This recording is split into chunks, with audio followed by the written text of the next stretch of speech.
Marie Larue, pourquoi avez-vous choisi de nous parler d'intercommunalité?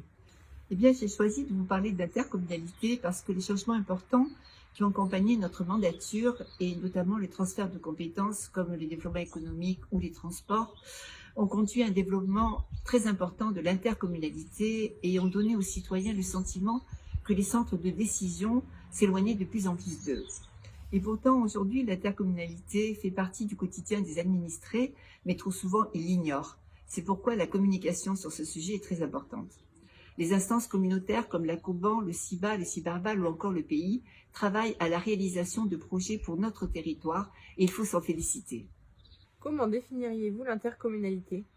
Je dirais que l'intercommunalité aujourd'hui, c'est à la fois une obligation, une nécessité, une opportunité et une exigence de compétence. Je m'explique.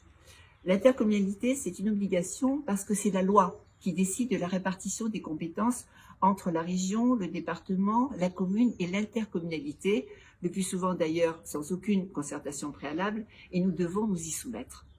C'est aussi une nécessité parce que la mutualisation sera, à plus ou moins long terme, un moyen efficace de maîtriser la fiscalité et l'évolution des dépenses. Elle nous permettra de mieux dépenser et de partager des expertises et une ingénierie qui aujourd'hui coûte très cher aux collectivités. L'intercommunalité, c'est aussi une opportunité, car elle impose à la commune une représentation au sein des instances intercommunautaires. Cette représentation demande aux élus à la fois une compétence réelle et une connaissance approfondie des dossiers, car au-delà des intérêts du territoire, il s'agit aussi de défendre ceux de notre commune. Le citoyen ne mesure pas toujours le temps que l'intercommunalité mobilise, car ce sont les élus qui dirigent ces institutions et qui prennent les décisions. Concrètement, qu'est-ce que l'intercommunalité a apporté à Lenton? De nombreuses actions ont déjà été menées en faveur de notre commune. En matière d'environnement, par exemple, le CIBA, le syndicat intercommunal du bassin d'Arcachon, a réalisé en 2017 une station d'épuration toute neuve à Tossat pour un coût d'environ 5 millions d'euros. Il a également effectué le dragage du port de Fontaine-Vieille et procédé à la rénovation complète des réseaux des eaux pluviales, des avenues de la gare et de la poste à Tossat.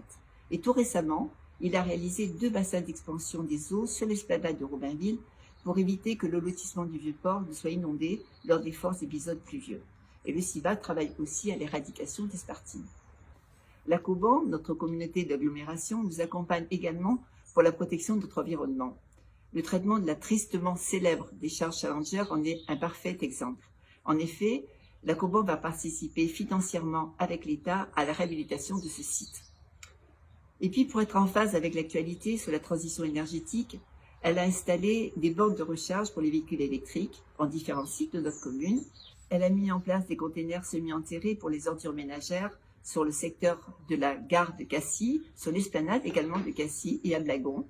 D'autres seront prochainement installés à l'Étalassa au Vieux-Port. C'est plus propre, plus écologique et plus esthétique. Dans le domaine social, la COBAN a financé les nouveaux Restos du Cœur pour un montant de 200 000 euros et elle accorde également des subventions aux associations à caractère social, comme Solidarité Femmes Bassin ou Insercycle. Dans un tout autre domaine, celui des transports, la COBAN met à disposition un transport à la demande, qu'on appelle le TAD. Il est très apprécié notamment par nos seniors. Et depuis le 1er janvier 2019, elle a pris en charge le transport scolaire. Elle a financé une aire de covoiturage à Lenton, nous l'avons d'ailleurs inaugurée en juin 2019, mais aussi elle s'occupe du très haut débit qu'elle développe en partenariat avec Gironde Numérique. En matière de développement économique, elle aide les auto-entrepreneurs et les petites entreprises en leur proposant notamment des espaces de travail communs.